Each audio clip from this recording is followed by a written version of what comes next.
Merong ibon. Buhay pa. Teka lang, kunin ko lang camera ko. Ito guys, oh. Iwan ko lang kung anong klaseng ibon to. Bagong panganak.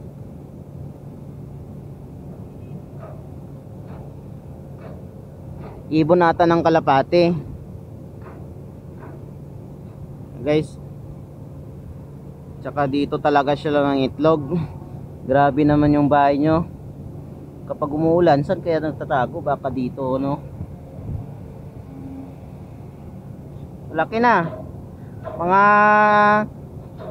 isang buwan pa makalipad na to.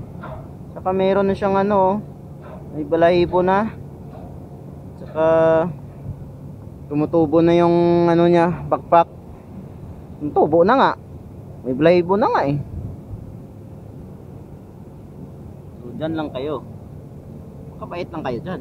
Asan ba yung ina nyo? Siguro naghanap ng pagkain. Grabe yung kaba niya, oh, kumakabog-kabog, oh. Yung isa maliit pa. Huwag ka matakot, di naman kita adubuhin eh. Diyan ka lang. Maganda yung bahay nila dito sa taas, ah.